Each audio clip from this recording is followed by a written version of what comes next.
आज की वीडियो में बात होगी बच्चों के बालों की नशोनुमा उनकी ग्रोथ से रिलेटेड। सवाल भी होते हैं कि अगर हम बार बार अपने बच्चों के बाल उतरवाएंगे तो क्या पता अगली दफ़ा बच्चों के बाल ज़्यादा हो जाएं। इस वीडियो को एंड तक देखिएगा क्योंकि इसमें मैंने बताया हुआ है कि कौन सी ऐसी डाइट आप अपने बच्चों के लिए अपना सकते हैं जिससे उनके बालों की ग्रोथ बेहतर हो सकती है। अगर वो डाइट एक अडल्ट बंदा भी अब अडॉप्ट करता है तो उसके बाल भी बहुत ज़्यादा बेहतरीन हो सकते हैं। तो वीडियो को एंड तक लाजमी देखिएगा।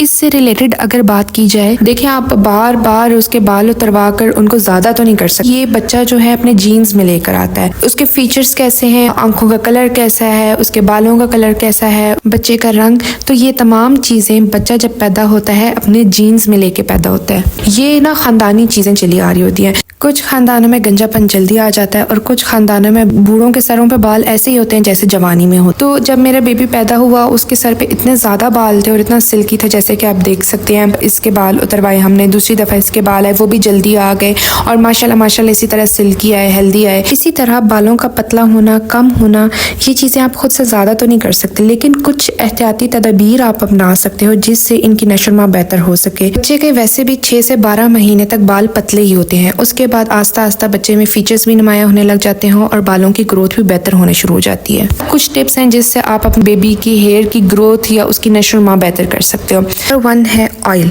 आप कौन सा ऑयल यूज करें? डिफरेंट ऑयल हैं जिसमें सरसों का तेल आ जाता है, एलमंड ऑयल आ जाता है, कोकोनट ऑयल आ जाता है। ये तीनों ऑयल ही आपके बेबी के लिए बहुत अच्छे हैं, इससे कोई डिसएडवांटेजेस नहीं है। अगर बेस्ट ऑयल की बात की जाए तो वो कोकोनट ऑयल है, लेकिन कोकोनट ऑयल प्योर होना चाहिए और ऑर्गेनिक होना चाहिए। नेक्स्ट है विटामिन ई। आप सर्च कर लो नेट से, वो ले सकते हो। वैसे भी हेयर, नेल, स्किन की ग्रोथ के लिए बहुत ज्यादा अच्छा होता है। याद रहे कि जो भी आप सीरम विटामिन ई का ले रहे हो उसमें किसी किस्म का केमिकल प्रेजेंट ना हो। नहलाने से पहले थोड़ी देर के लिए आप थोड़ी सी अमाउंट भी अपने बच्चे के सर पे अप्लाई कर सकते हो और उसके बाद फिर आप अपने बच्चे को नहला दो। थर्ड टिप की बात की जाए तो जैसे एलमंड ऑयल होता है, इसी तरह आप एलमंड यानी कि बादाम अपने बच्चों की डाइट में ऐड कर सकते हो। अगर आपका बच्चा 6 माह से ज़्यादा हो गया है तो आप उसको बादाम दे सकते हो। अब याद रखिए कि बादाम आप कभी भी साबित करके नहीं दोगे क्योंकि वो बच्चे को चोकिंग की तरफ लेके जाता है। कोई भी ऐसी चीज़ जब तक बच्चा आपका प्रॉपर तौर पर उसको चबा नहीं सकता, ऐसी कोई भी चीज़ आपने अपने बच्चे को नहीं देनी है। अब बादाम का पेस्ट देने का तरीका ये होता है कि आप रात को बादाम जो हो भिगो दो और उसके बाद सुबह उठकर उसका छिलका उतार लो। वो बिल्कुल नरम हो जाते हैं, उनको अच्छे तरीके से पीसना है और तब तक पीसना है जब तक उसका एक बिल के बाद आप अपने बच्चे को वो दे सकते हो।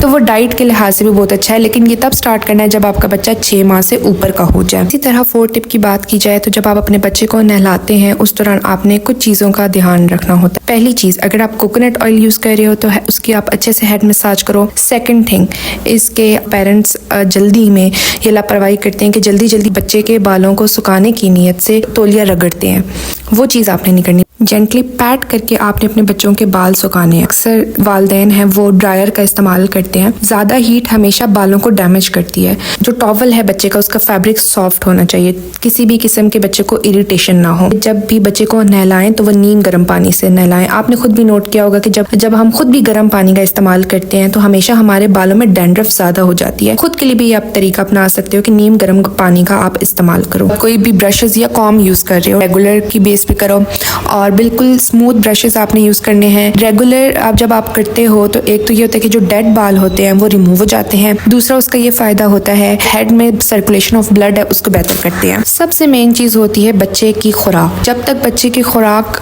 ठीक नहीं होगी ना तो बच्चा फिजिकली स्ट्रांग होगा ना ही बच्चा मेंटली स्ट्रांग होगा। जैसे ही बच्चा 6 माह से ऊपर हो तो उसका सॉलिड फूड इंट्रोड्यूस करवाया जाता है और कोशिश की जाती है कि वो दूध पे कम से कम हो, क्योंकि उस जैसे जैसे वो बढ़ रहा है उसकी रिक्वायरमेंट ज़्यादा हो रही है। उसकी बॉडी को विटामिन चाहिए, कैल्शियम की ज़रूरत होती है, डिफरेंट मिनरल्स की ज़रूरत होती है। अच्छी डाइट में अगर देखा जाए इसमें चिकन आ जाता है, ओट्स आ जाते हैं, उस तरह अंडे आ जाते हैं।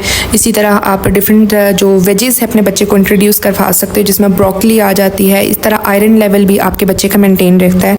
डिफरेंट आप फ्रूट इंट्रोड्यूस करवा सकते हो। दालें हैं डिफरेंट किस्म की, वो आप अपने बच्चे को दे सकते हो, उसमें प्रोटीन लेवल ज़्यादा होता है। इसके बाद अगर आप होम रेमेडीज़ की तरफ आते हैं जिसमें प्याज का पानी आ जाता है, चावलों का पानी आ जाता है, आप अपने बच्चों के हेयर पे लगा सकते हो, क्योंकि नेचुरल चीज़ें कभी भी आपके बच्चे को नुकसान नहीं देंगी अनटिल जब तक उसके अंदर कोई केमिकल ना हो। कोशिश करें कि जो भी प्रोडक्ट आप अपने बेबी के ऊपर यूज़ करें वो केमिकल फ्री हो। बार बार टिंड करवाने से आपके बेबी की कभी भी हेयर की ग्रोथ ज़्यादा ज़्यादा नहीं होगी। अगर आपने अपने बच्चे की ग्रोथ ठीक करनी है बालों की, तो उसके लिए यही है कि आप कुछ चीज़ों का ध्यान रखो। उम्मीद करती हूँ आज की वीडियो आपको पसंद आई होगी। इसी के साथ मुझे दें इजाज़त। अल्लाह हाफ़िज़ और सब्सक्राइब करना मत भूलिएगा।